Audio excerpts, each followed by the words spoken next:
Well, I mean, you are right that the the band claims its roots in Philadelphia, but recently I have moved back to the Lehigh Valley. I grew up in Bethlehem. My parents met at Music Fest actually in What a great story. 1984 or something. No, not that early.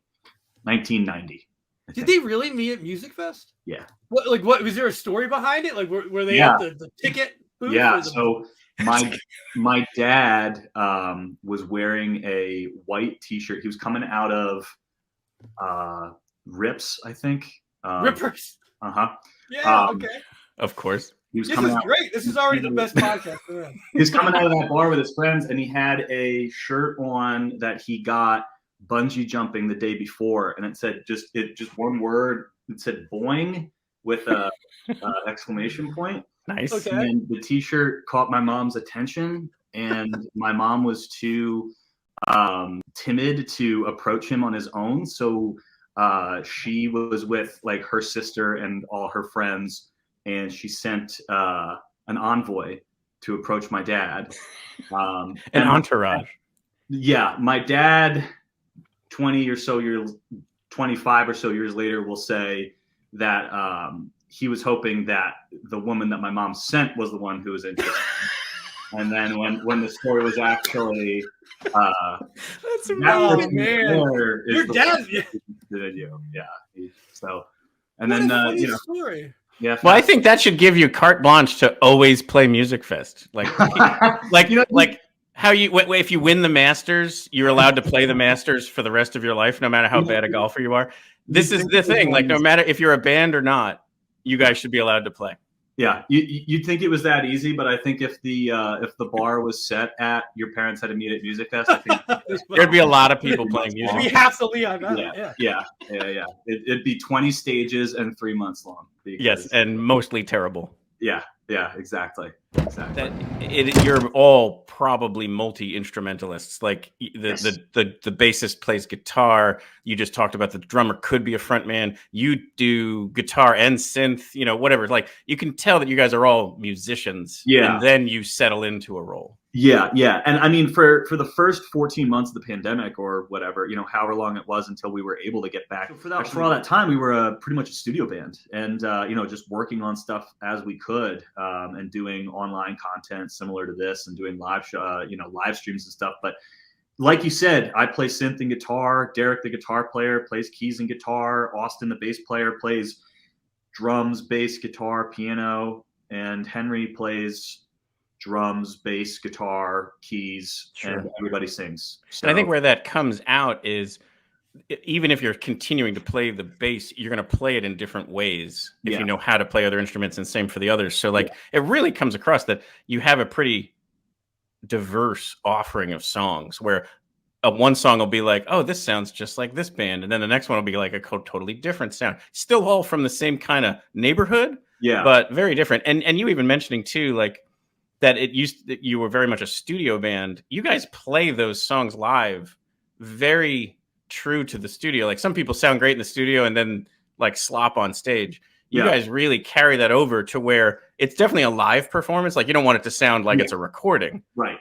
But it's still very true to the recording. And so I don't know. I thought you guys were awesome. I really appreciate that. I mean, one thing that you touched on there, one of the other strengths to having a bunch of guys who all play those different instruments and have respect for how those different instruments fit into an ensemble is, everybody has an understanding for and a respect for how all the instruments are supposed to come together live or in the studio. It's not the drummer saying, oh, the drums need to be louder. It's not the guitar player who shows up to the gig and the show is in a postage stamp of a room, but he's got the Fender Twin, that blasts, right, 5,000 decibels. It's not that kind of band. It's a band that is very considerate of, how all the different pieces fit in together. And I think that's been one of our biggest strengths. And then the second thing that you touched on there about arrangements and live versus studio, for the stuff that we can't make sound like the studio,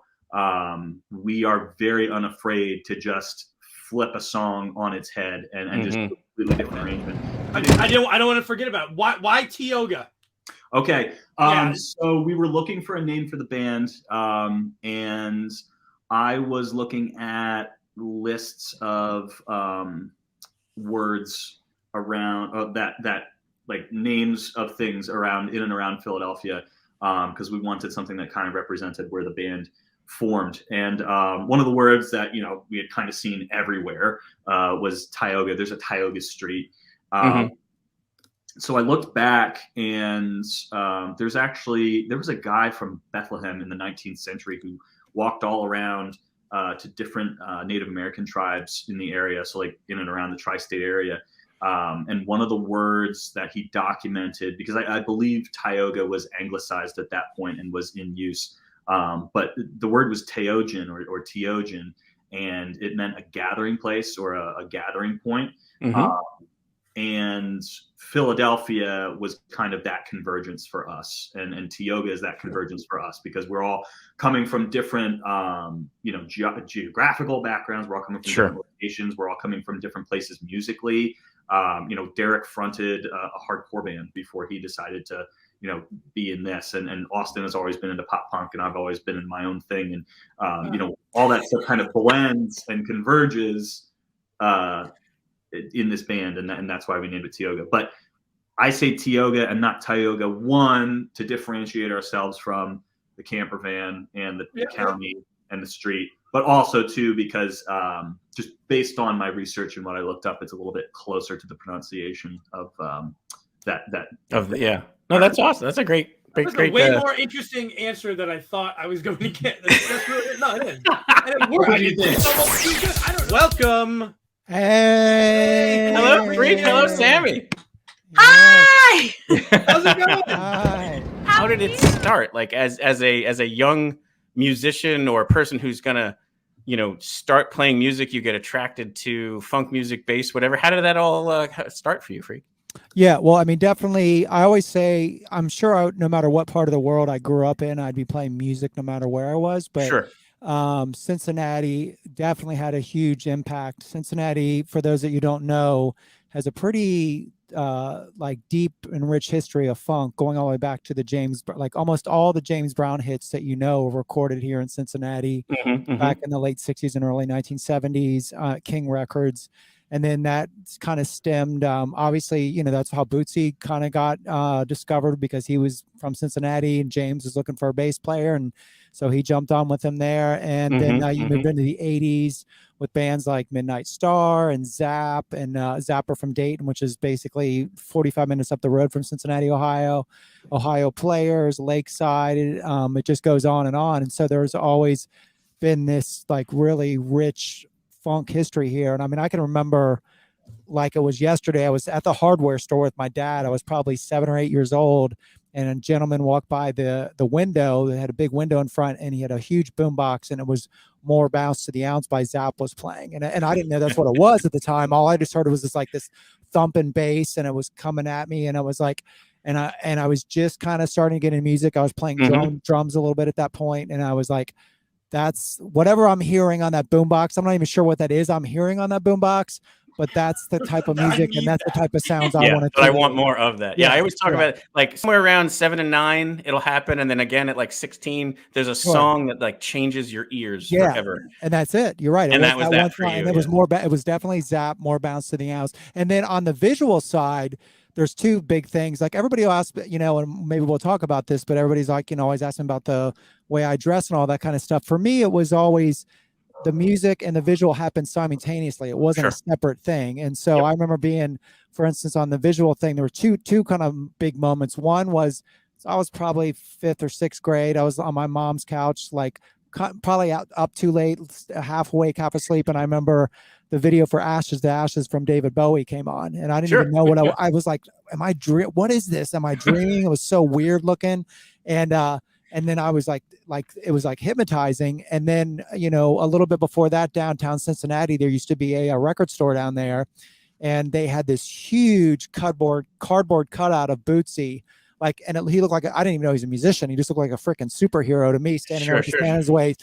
And I was like, what is this? all those kind of things all kind of came together, and they Yep. again they kind of spawned themselves at the same time. Yeah, so like Bootsy Collins if you don't know that Bootsy Collins. Like he's a big deal. So and then the bigger deal about it all is that he gave you your name, correct? Yeah, it was the Cliff Notes version. I was one of the first times I went over and recorded over at his studio, and it was crazy that whole day. And that's one of those days I can remember almost every second of it. But he opened the door first, and he looked like he was 20 feet tall, and he's Bootsy is tall, but it was just like, and he wears those like Gene Simmons boots. Yeah, too. but he was in studio mode, so he was like being he was producing and engineering a song that I was playing on. It was for this label called P Vine, which is a funk label out of Japan, and so he had me plug into his. And literally in his studio. I plugged into his, and it was like these 6 18-inch speakers and 15. It was like crazy, like shaking the walls when you plugged it in.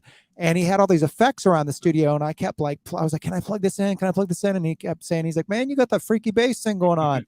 And I don't think he really remembered what my name was, to be honest with you, at the time. So Freaky Bass thing, as the day went on, became, hey, Freak Bass, come over here and tell me this. And then everybody else in the studio started calling me that. And it just, and wasn't there also like there were 2 Chris's? So that's exactly it. The guitar player was named Chris too. So I think that's kind of how he differentiated us between the two. So then you just became Freak, and then it was over. That's exactly it. It was a done deal then. And now Mom even makes me the birthday cakes with it on there. So it's that's a done awesome. deal. I guess it's stuck now. It says I'm for life. Yes.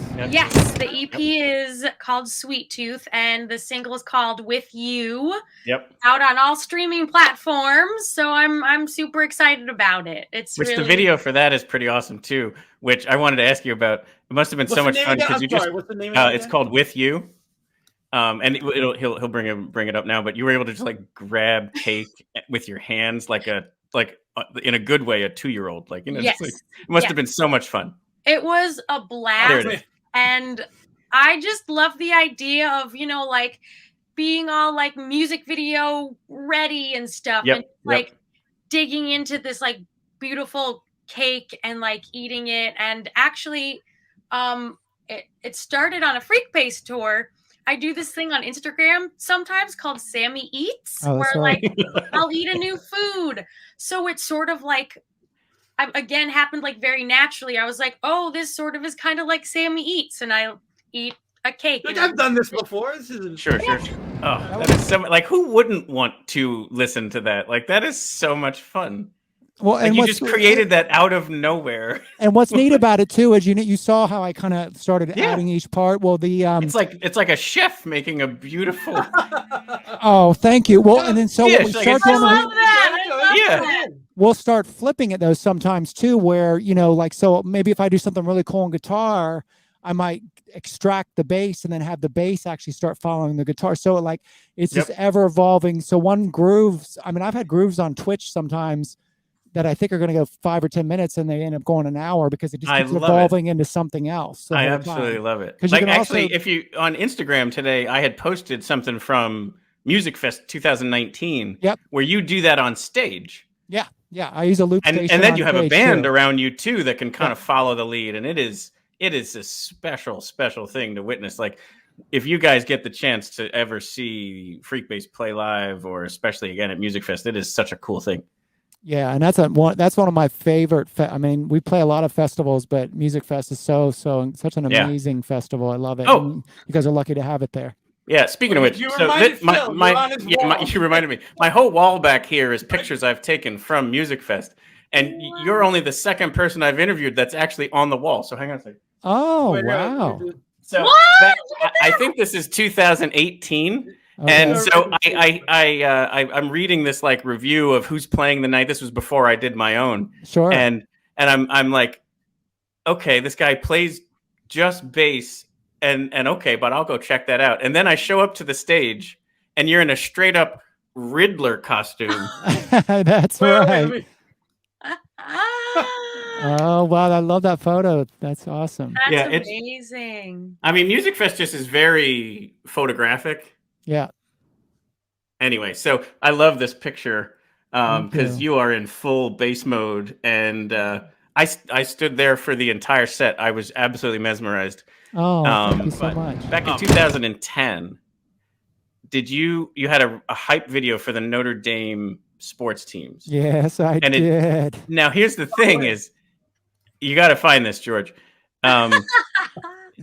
I listened to it and I don't understand what the big problem was. I think what it was especially it really started with the a lot of the alumni that were, you know, like old school alumni.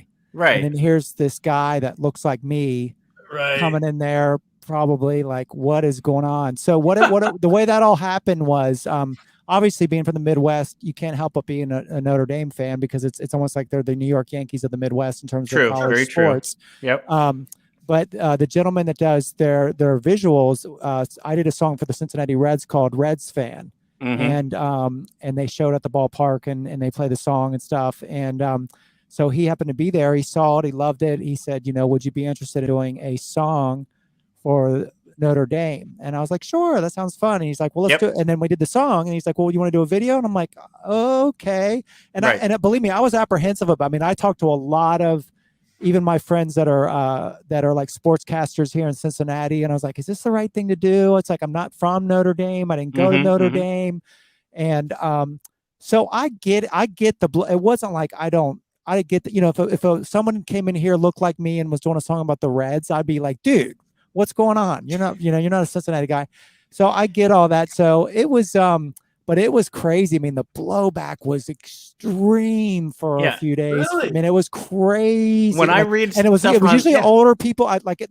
Usually the younger folks like dug it, but it was like the folks that were like the alumni types. They were like, didn't get it at all. Yeah. Right. And it was like, it's like sacred ground type stuff, you know, and I get it. And it's like, I'm not, there's the Reds fan one. Right. Exactly. So I get whether, you know, sports are a very personal thing to people and I get it. And, you know, and I just thought it was going to be kind of an afterthought video and it just kind of like went kind of viral there for a few days. And, but you know, you live and learn. It's all good. You know, and it's wild what people get mad about over, you know, you can never really tell. It's like, you're not going in there with any bad intentions. No, not at all. It was to honor everything. And it was like, I felt hugely honored to be able to even like, to be in this sacred hall, I guess you could say. And, you know, it's an amazing franchise and it's got an amazing history, just like the Reds did. So, but again, I totally get, they actually last year, a reporter came out from the Atlantic, which is a big sports thing. And they did an article. He actually came to our show and he was actually at our Ludlow Garage show, Sammy. I don't know if you knew that or not. Yeah. And, great guy. And he wrote a really nice piece. It was very, very balanced. And, you know, and to me, it's like amazing. I still see, you know, that was 2010. It's 2022, 12 years ago. Not all the time like it was, of course, one time, but every once in a while, I'll still, especially with amongst the Notre Dame community, that is, I'll still see some talk about that in there. I'm like, wow, that's crazy. You know, people still talk, but you know. And like I said, like I read the articles and I'm like, wow, he must have really blown it. And I go back and I watch it. And I'm like, this is good. Like it's a hype video. Like you're not winning a Nobel Peace Prize. Like it was just to get people psyched for a game. Yeah, like you know what it is? It's probably like one guy. You know, it's just like that one guy. Right. I get it. Yeah. Yeah. So anyway, I only brought it up only because I thought there was all of that blowback was totally off base and completely wrong. And I want people to, you know that the truth behind it all was that it was great. I mean, so anyway, I think that's the record straight tonight. I'm setting the record straight. Right.